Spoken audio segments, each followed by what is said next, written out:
I used to believe my family was unshakable. We weren't rich or famous, but we had something I thought was rarer: trust. My husband, Min, was the kind of man people described as steady. He had a quiet charm, the sort that drew people in without effort. Our son, Dewey, had inherited his father's calm confidence, though at 22, he still carried traces of the boy who once clung to my hand in crowded markets. Life moved in a rhythm we had perfected over years. Morning coffee at the same kitchen table. Sunday dinners, where Min carved roast chicken while Dewey told us stories from university life. Even the silences felt comfortable, the kind that come from knowing someone so well that words aren't always necessary. I cherished these rituals, perhaps more than I admitted. They were my proof that we were doing something right.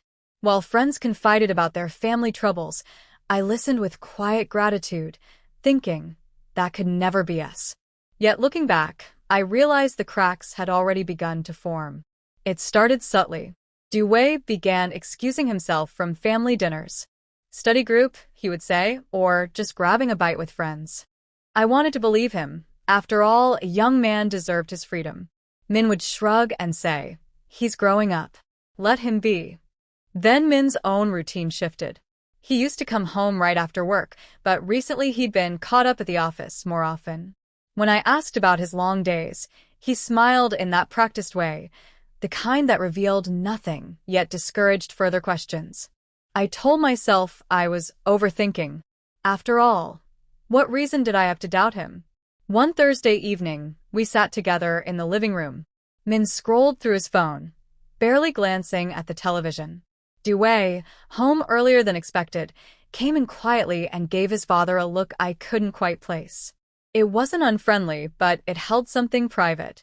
A flicker of recognition passed between them before Dewey disappeared into his room. I tried to dismiss it, but the moment lodged itself in my mind like a thorn. A week later, as I prepared dinner, I noticed Min's jacket draped over the back of a chair. In the pocket, I found a folded receipt from a small cafe downtown. 2 lattes, 1 slice of cake, dated the same afternoon he had claimed to be working late. I laughed it off, telling myself he had simply met a colleague. Still, my fingers lingered on the paper longer than they should have before tucking it back. I didn't mention it to anyone. Not yet. That night, as Min slept beside me, I lay awake listening to the steady rhythm of his breathing. It should have comforted me. Instead, I felt an unfamiliar unease creep in, a whisper I couldn't silence. What if everything I believe about my family isn't true? I had no idea that whisper would soon become a roar. The unease that had settled in my mind refused to leave. It shadowed my mornings, followed me into the quiet spaces of the afternoon, and pressed against me in the stillness of night. I told myself I was imagining things, that I was simply tired. But when small details start to align in unsettling ways, you can't ignore them forever. Dewey's absences became more frequent, his explanations shorter. Out with friends, group project, don't wait up. The boy who used to linger in the kitchen, stealing bites of food before dinner, now moved through the house like a guest, polite, distant, untouchable. Min, too, was changing. He had begun guarding his phone as if it contained state secrets. Once, I reached for it absent-mindedly when it buzzed on the counter, only for him to appear in the doorway instantly, hand outstretched. "Work," he said simply, with that same impenetrable smile. I tried to distract myself with chores, with visits to my sister, with late-night television. Yet the small, nagging signs kept returning, the faint scent of an unfamiliar perfume on Min's shirt, a hushed conversation ending abruptly as I entered the room, the way Dewey's eyes darted toward his father before answering my questions. One rainy afternoon, I was tidying Dewey's room while he was out. I knew it was intrusive, but the act felt more like self-preservation than curiosity. Beneath a stack of books on his desk, I found a silk scarf. It was deep burgundy with a delicate stitched edge, unmistakably mine. I had worn it the week before, yet somehow it was here, in his possession, without explanation. I stood there for a long moment, the fabric soft and warm in my hands. Perhaps I had left it in the living room, and he'd picked it up for safekeeping. Perhaps. But the thought didn't soothe me. It twisted into something darker, an image I didn't want to acknowledge. That evening, I asked Dewey about the scarf casually. He didn't hesitate. "Oh, I found it in the car. I was going to give it back to you." His voice was steady, but his eyes slid past mine, fixing instead on the floor. I wanted to believe him. I wanted to believe both of them. But there was a heaviness in my chest now, a slow tightening that wouldn't let go. Later that night, while Min showered, I glanced at his phone on the nightstand. The screen lit up with a message preview, just a few words that made my heart lurch. "Same time tomorrow?" No name, only a number I didn't recognize. I didn't open it. I didn't need to.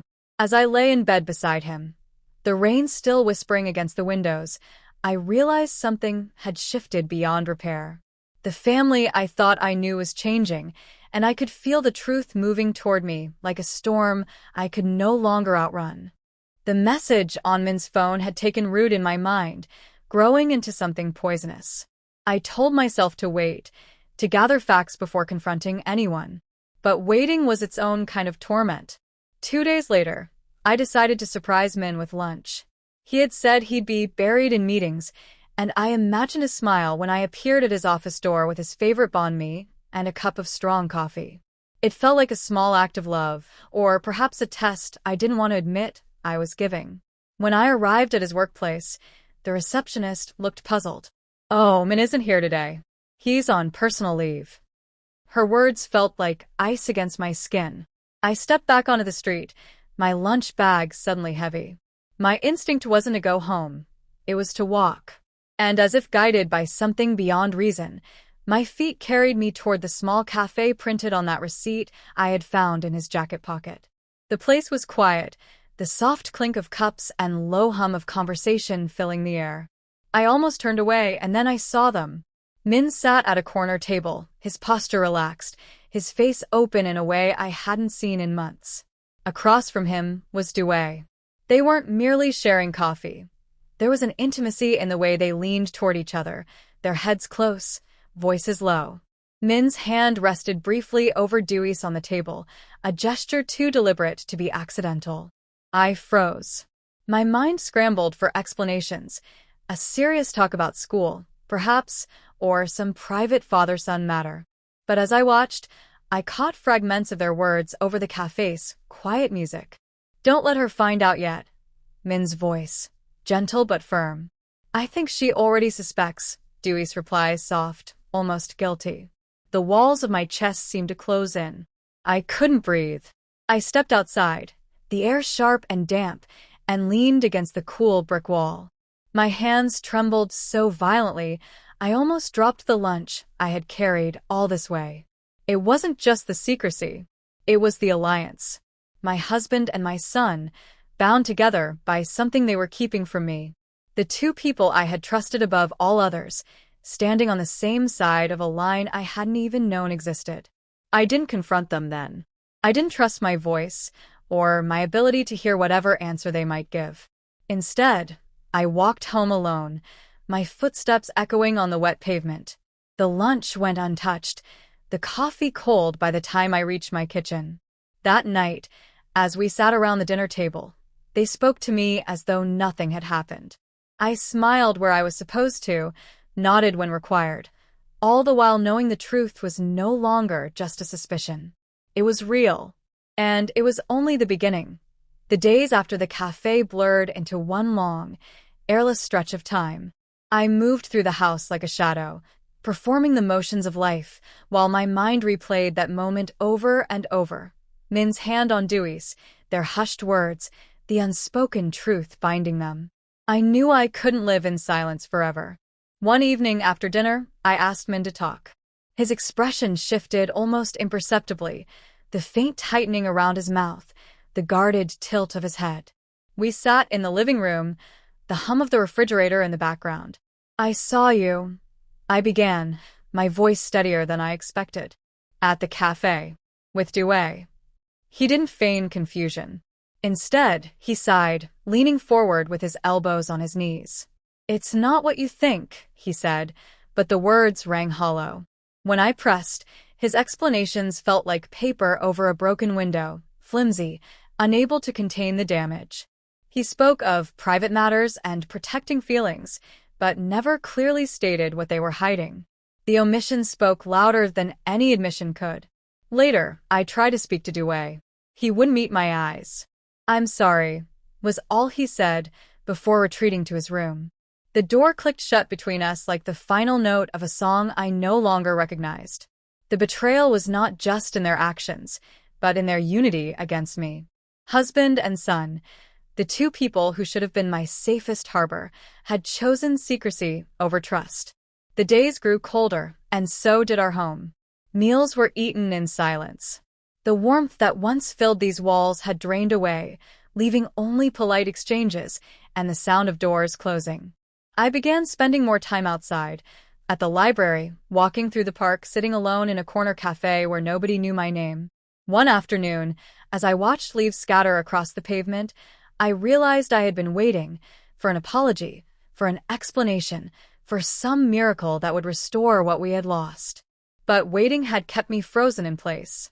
I needed to move forward, even if it meant moving alone. I spoke to a lawyer. The decision was painful, but the relief was immediate.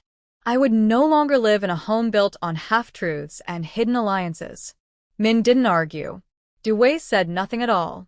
In the weeks that followed, I found myself relearning the shape of my life.